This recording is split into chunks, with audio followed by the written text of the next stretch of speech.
প্রতিষ্ঠান দখল করেছেন, বাসাবাড়ি লুট করেছেন, সেই ঘটনার পুনরাবৃত্তি আপনারা দেখতে চান? তাই আপনাদের ঐক্যবদ্ধ হতে হবে এই সন্ত্রাসীদের বিরুদ্ধে, যাতে করে এই সন্ত্রাসীরা কোনোভাবেই মাথা চালা না দিয়ে উঠতে পারে। আমি জানি আমার দলের কোন নেতা কর্মী এই অনাচারে লিপ্ত হতে পারে না। যার শরীরে শহীদ রাষ্ট্রপতি জিয়াউর রহমানের আদর্শ রয়েছে, যিনি তরিকুল ইসলামের জীবন থেকে রাজনীতি শিখেছেন, তিনি কোন মানুষের বিপক্ষে, মানুষের বিপরীতে, মানুষের প্রতিপক্ষ হয়ে দাঁড়াতে পারেন না। আমি সংগঠনের ভাইরা জনগণের কাতারে আছে, জনগণের পাশে রয়েছে। কিন্তু সমাজ যখন নষ্ট হয়ে গেছে, এই ঘুরে ধরা সমাজে বলতে কোনো দ্বিধা নেই, যখন ভালো মানুষের চাইতে খারাপ মানুষের সংখ্যা বেড়ে গেছে, হয়তোবা আমার কোনো সহকর্মী, আমার কোনো সহযোদ্ধা প্রলোভন করে প্রতিহিংসা চরিতার্থ করবার জন্য হয়তোবা কারো কারো দিকে চোখ রাখতে পারে, হয়তোবা কারোকে ক্ষতির কারণ হতে পারে। আপনারা নির্ভয়ে, আপনারা নিশ্চিন্তে সেই তথ্য আমার ইউনিয়ন বিএনপি এবং সদর উপজেলা বিএনপির কাছে দিলেন। ইংরেজিতে একটি কথা আছে, চ্যারিটি বিগিনস এট হোম। আমি ওই সন্ত্রাসীদের সাহায্য করবার আগে আমি আমার দলের নেতা কর্মীদের বিরুদ্ধে সাংগঠনিক ব্যবস্থা নিব এবং তাদেরকে আগে করেছে সেই অনাচার বিএনপি করতে পারে না, করতে আমরা দেব না ইনশাআল্লাহ।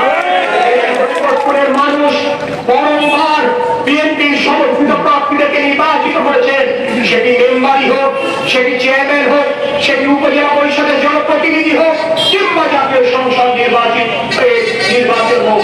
তাই হরিপুর ইউনিয়নবাসীর প্রতি আমাদের দায়বদ্ধতা রয়ে গেছে।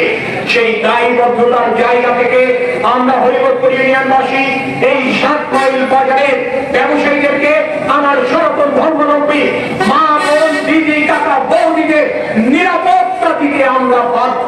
এটি আমাদের আমরা প্রতিটি ঘরে, প্রতিটি পাড়ায় মহল্লায় এই সমস্ত সকল শ্রেণী পেশার মানুষ, সকল ধর্ম বর্ণ মানুষের নিরাপত্তা নিশ্চিতের জন্য আমরা পাড়ায় পাড়ায় মহল্লায় মহল্লায় মহল্লা সুরক্ষা কমিটি গঠনের প্রক্রিয়া শুরু করেছি। আমি বিশ্বাস করি, আমি জানতে পেরেছি অধিকাংশ জায়গায় আমার এই কমিটি গঠন প্রক্রিয়া শুরু হয়েছে। এই কমিটি গঠন প্রক্রিয়া বিএনপির উদ্যোগে শুরু হয়েছে, কিন্তু এই কমিটিতে আমরা সমাজের সকল শ্রেণী পেশার মানুষকে সম্পৃক্ত করতে চেষ্টা করছি। অর্থাৎ সেখানে সনাতন ধর্মাবলম্বী ভাই বোনদের প্রতিনিধি থাকবে, সামাজিক সাংস্কৃতিক পেশাজীবী সংগঠনে প্রতিনিধিত্ব থাকবে, অর্থাৎ কোন শিক্ষক, কোন চিকিৎসক, কোন ব্যবসায়ী কিংবা কোন আইন পেশায় নিয়োজিত এমন কোন মানুষের বাস যদি ওই পাড়ায় কিংবা মহল্লায় থাকে, আমরা তাদেরকে সম্পৃক্ত করতে চাই, যাতে করে এই মহল্লা, এই গ্রামের নিরাপত্তা আমরা সকলে মিলে দিতে পারি।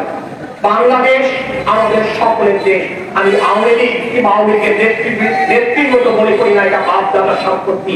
তাই সমাজের সুরক্ষা দেওয়ার দায়িত্ব আমরা সকলকে নিয়ে নিতে চাই। আর আওয়ামী লীগের সন্ত্রাসীরা যারা জাতিয়ে নিয়েছেন, আমি জানি আপনারা আমাদের অনেক অত্যাচার করেছেন, নিপীড়ন করেছেন, কিন্তু আমি আপনাদেরকে আশ্বস্ত করতে চাই তরিকুল ইসলামের কর্মীরা কোন প্রতিশোধ নেবে না। কিন্তু জনগণ প্রতিশোধ নেবে কিনা আমি জানি না। আইন শৃঙ্খলা বাহিনীর সদস্যদেরকে বলবো দ্রুততম সময়ের মধ্যে এই সন্ত্রাসীদের বিরুদ্ধে ব্যবস্থা দেন, যাতে করে কোনো জনবিস্ফোরণ না করতে পারে। আমি গতকাল প্রেস ব্রিফিংয়ে বলেছি, আজ আমি এই 7 মাইল বাজারে দাঁড়িয়ে বলতে চাই পুলিশ প্রশাসন এবং জেলা প্রশাসনকে, আপনাদেরকে অবিলম্বে সকল বৈধ অস্ত্র জমা দেওয়ার ব্যবস্থা করতে হবে। কারণ বৈধ অস্ত্র গত 17 বছরে অবৈধ কাজে ব্যবহৃত হতে আমরা বারংবার দেখেছি। সমস্ত অবৈধ অস্ত্র উদ্ধারের প্রক্রিয়া আপনাদেরকে অবিলম্বে শুরু করতে হবে। ব্যবসায়ী ভাইরা, আপনারা নির্ভয়ে নিশ্চিন্তে আপনার ব্যবসা পরিচালনা করবেন। আপনাদের সামনে যদি কেউ দাঁড়ায়, আপনাদেরকে অনিষ্ট করবার চেষ্টা করে, আমার এখানকার দায়িত্বশীল নেতৃবৃন্দকে আপনারা জানাবেন। আমরা নিশ্চয়ই আইন শৃঙ্খলা বাহিনী, জেলা প্রশাসন, পুলিশ প্রশাসনের সাথে সমন্বয় করতে দ্রুততম সময়ের মধ্যে এই ব্যাপারটিতে পালন করবার চেষ্টা করব। পরিশেষে মাগরিবের আজান আসন্ন, আমি নিজেও রোজা আছি, আমি সেই কারণে এই বক্তব্য দীর্ঘায়িত করতে চাই না। আপনাদের সকলের সুস্বাস্থ্য কামনা করব, আপনাদের সকলের সর্বাঙ্গীন মঙ্গল কামনা করব। আমি কথা দিচ্ছি যেখানে সকল ধর্মবর্ণের মানুষ, সকল মত পথের মানুষ, রাজনৈতিক দর্শনের ভিন্নতার মানুষ নির্ভয়ে নিশ্চিন্তে তাদের স্বাভাবিক জীবন যাপন করবে। এই কথা আমার নয়, আমার নেতা দেশ নায়ক তারেক রহমানের। আল্লাহ হাফেজ। বাংলাদেশ জিন্দাবাদ, বাংলাদেশ জাতীয়তাবাদী দল জিন্দাবাদ, শহীদ রাষ্ট্রপতি জিয়াউর রহমান বীরত্ব অমর হোক, দেশের ছেলে এবং খালেদা জিয়া জিন্দাবাদ, আগামী দিনে রাষ্ট্রনায়ক দেশনায়ক তারেক রহমান জিন্দাবাদ।